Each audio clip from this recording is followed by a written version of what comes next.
पार्टीच्या प्रभाग 3 मधून ओबीसी महिला म्हणून उमेदवार आहे। प्रभाग 3च्या सगळ्या मतदान बंधू आणि भगिनीवर एवढा विश्वास आहे की मला ह्यावेळेस त्यांनी खरंच घरघोस मताने विजय करतात ही माझी त्यांना कळकळीची विनंती आहे की जे पूर्वी जे त्यांनी काही चुका वगैरे केल्या होत्या त्या आता नाही करायला पाहिजे। मी खूप सामान्यातून आलेली आहे, त्याच्यासाठी मला ह्यावेळेस त्यांनी भरपूर मतांनी विजय करावं एवढीच मला त्यांना मागणी आहे। बाकी माझी काही मी 2012ला 40 मतांनी पराभव झालेले आहे, 2016ला 6 मतांनी पराभव झालेले आहे। माझं नियोजन नव्हतं, नियोजन होतं पण आमचे हात बांधले गेलेले होते। आमचे जर काही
नमस्कार, जय भीम, अस्सलाम वालेकुम। मी शेख युनुस उस्मान साहब प्रभाग क्रमांक 3 मधून यंदा नगर परिषद अहमदपूर निवडणुकीमध्ये उमेदवार म्हणून भारतीय जनता पार्टीने मला एबी फॉर्म देऊन उमेदवारी जाहीर केली। त्याच निमित्तानं मी आता सध्याच्या या निवडणुकीच्या रणांगणामध्ये एक भारतीय जनता पार्टीचा कार्यकर्ता म्हणून, निष्ठावंत कार्यकर्ता म्हणून आणि विशेषतः मुंडे साहेबांचा निष्ठावंत कार्यकर्ता म्हणून भारतीय जनता पार्टीने माझ्यासोबत न्याय केलेला आहे आणि मला उमेदवारी दिलेली आहे। तसेच मी भारतीय जनता पार्टीमध्ये गेल्या 13 ते 14 वर्षापासून एक विद्यार्थी असताना त्यावेळेस मला मतदानाचा अधिकार पण नव्हता। त्यावेळेसपासून मी सार्वजनिक कार्यक्रम आणि जे काही सार्वजनिक प्रोग्राम असतात, म्हणजे जसे की विद्यार्थ्यांसाठी बसेस नव्हत्या, बसेससाठी निवेदनं देणे, विशिष्ट असं रक्तदान शिबिरे वगैरे अशा प्रत्येक सार्वजनिक कार्यक्रमामध्ये माझा सहभाग पण झालेला आहे।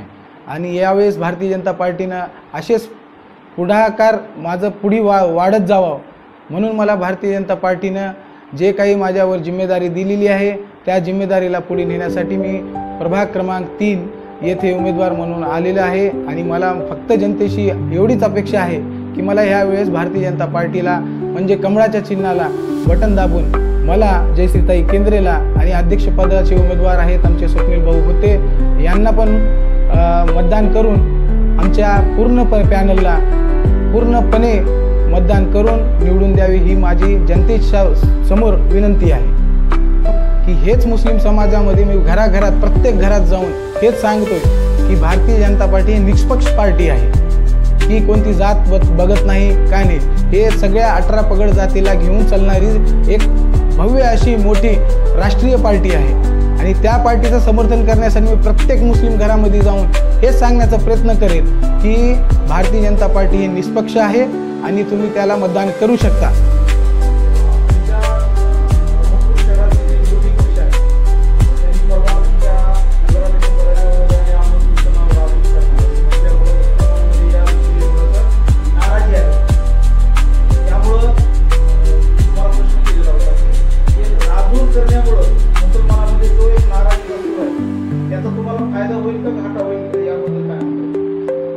आता बघितलं गेलं तर मी आत्ताच सांगितलेलं आहे आमच्या अध्यक्षपदाचे उमेदवार सगळ्यांसमोर जाहीर आहेत की त्यांनी त्यांच्या हिंदू समाजासाठी परिपूर्ण कट्टर हिंदू असल्यामुळं त्यांची ही मागणी एक प्रकारची मागणी होती आणि मागणी आहे त्यांची, पण सध्याच्या स्थितीमध्ये तुम्ही बघितलं गेलात तर सगळ्या समाजांचा त्यांनी विचार करून त्यांनी एक जाहीरनामा छापलेला आहे. त्या जाहीरनाम्यामध्ये अहमदपूरला राजूर करा हे त्यांच्या जाहीरनाम्यामध्ये कुठंच दिसून येत नाही. म्हणजे ह्याचा अर्थ असा आहे की सध्या त्यांची मनस्थिती जे राजकीय मनस्थिती आहे आणि जे काही सगळ्या 18 पगड जातींना ज्यांच्यामध्ये अल्पसंख्याक असतील, मुस्लिम समाज असेल, सगळ्यांना घेऊन चालण्याचा एक त्यांचा विचार आहे. नाही.